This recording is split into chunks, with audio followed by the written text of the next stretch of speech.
Have you ever had that feeling where you're not just using AI, but you're kind of orbiting it, like it's the one setting the agenda? Well, today, we're going to put a name to that exact feeling.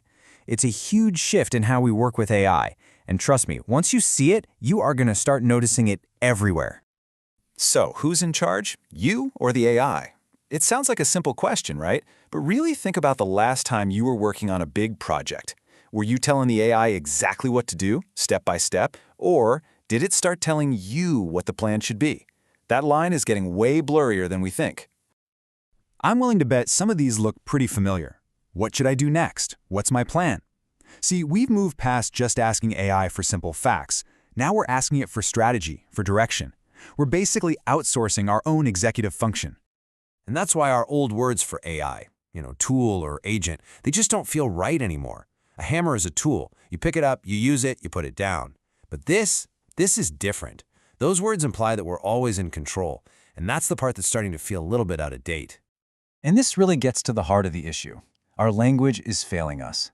And when your words can't keep up with what's actually happening, it's impossible to have a clear conversation about it. There's a totally new pattern emerging here, and it needs a new name. Just look at all these terms we throw around: prompt engineering, human in the loop, cognitive offloading. They all sound correct on the surface.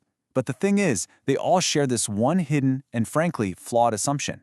They all act like the human is still the unquestioned center of the universe. And that's exactly what's changing. And there it is. That's the assumption. Every single one of those terms takes for granted that the human is always in the driver's seat, right? Holding the map, making the big decisions. But what happens when the AI stops being just the GPS suggesting a turn and starts becoming the one who's actually drawing the map for the entire journey? That's the reality for a lot of us now. Okay, so if the old words are broken, what's the new one? Well, the framework we're exploring today offers a really powerful new term to describe this whole new dynamic: external executive anchoring. Let's break that down, because it's important. With external executive anchoring, or EEA for short, the AI stops being just a consultant you call when you need something. It becomes the anchor. It's the stable point in the chaos, and our own thinking and planning starts to tie itself to that point. And this chart, wow, it just illustrates the inversion perfectly. In the classic model, the human holds the plan, the authority, the whole story, and the tool just does the work. But with EEA, that whole stack gets flipped on its head. The AI holds the continuity, it synthesizes the narrative, and the human's main job, well, it shifts to execution. It's such a simple but powerful metaphor, isn't it? The AI is no longer a tool you pick up and put down. Instead, it becomes the center of gravity for your project, for your whole line of thought. It literally becomes the thing you orbit. So, we have a name for it: external executive anchoring.